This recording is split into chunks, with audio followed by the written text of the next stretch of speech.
BR. Patil ಅವರಿಗೆ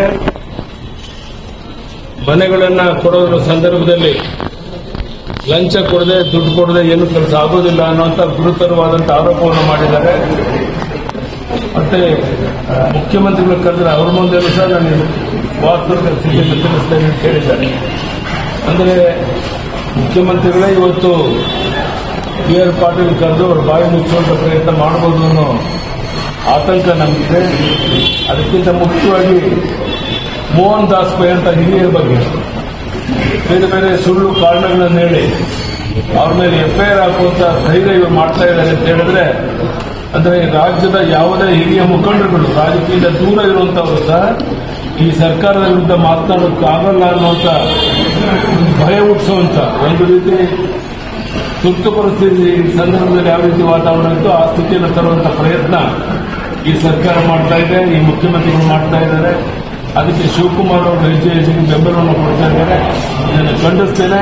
ಮತ್ತು ಎಲ್ಲ ಸಂಗತಿಗಳನ್ನು ರಾಜ್ಯದ ಉದ್ದಗಲಕ್ಕೆ ನಮ್ಮ ಕಾರ್ಯಕರ್ತರು ತಿಳಿಸಿ ಯಾವ ರೀತಿ ಹೋರಾಟವನ್ನು ಮುಂದೆ ಬರುವ ದಿವಸಗಳಲ್ಲಿ ಮಾಡಬೇಕು ಅನ್ನೋದ್ರ ಬಗ್ಗೆ ಸಹ ಯೋಚನೆಯನ್ನು ಮಾಡ್ತಾ ಇದ್ದೇವೆ.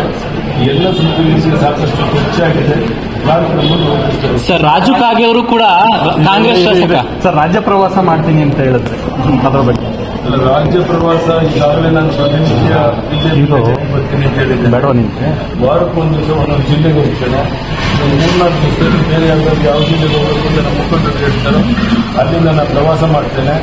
ಪ್ರತಿ ವಾರ ಒಂದು ಜಿಲ್ಲೆಗೆ ಹೋಗಿ ಎಲ್ಲ ಸರ್ಕಾರದ ವೈಫಲ್ಯತೆಗಳ ಬಗ್ಗೆ, ಭ್ರಷ್ಟಾಚಾರದ ಹಗರಣಗಳ ಬಗ್ಗೆ ಇನ್ನೇನು ಮಾಹಿತಿಗಳಿದೆ ಎಲ್ಲ ಸಂಗತಿಗಳನ್ನ ನಾನು ಸಾರ್ವಜನಿಕ ಸಭೆ ಮಾಡಲ್ಲ. ಪ್ರಾರಂಭದಲ್ಲಿ ಕಾರ್ಯಕರ್ತರ ಸಭೆ ಮಾಡಿ ಕಾರ್ಯಕರ್ತರಿಗೆ ಮನವರಿಕೆಯನ್ನು ಮಾಡಿ ಅವರು ಹೋರಾಟದಲ್ಲಿ ಪಾಲ್ಗೊಳ್ಳುವುದಕ್ಕೆ ಅವ್ರನ್ನ ಒಂದು ಜಾಗೃತಗೊಳಿಸುವಂತ ಪ್ರಯತ್ನವನ್ನ ಮಾಡೋದಿಲ್ಲ. ಸರ್, ಕಾಂಗ್ರೆಸ್ ಶಾಸಕ ರಾಜು ಕಾಗೆ ಕೂಡ ಇವತ್ತು ಈ ಸರ್ಕಾರದಲ್ಲಿ ಹಣ ಕೊಡದೆ ಯಾವುದೂ ಕೂಡ ಸೈನ್ ಆಗ್ತಿಲ್ಲ ಅನ್ನುವಂತ. ರಾಜು ಕಾಗೆ ಅಂತಲ್ಲ, 10 ಜನ ಇದ್ದಾರೆ. ಒಬ್ಬೊಬ್ಬರು ಬಾಯಿ ಬಿಡ್ತಾರೆ, ನೀವೇ ಕಾದು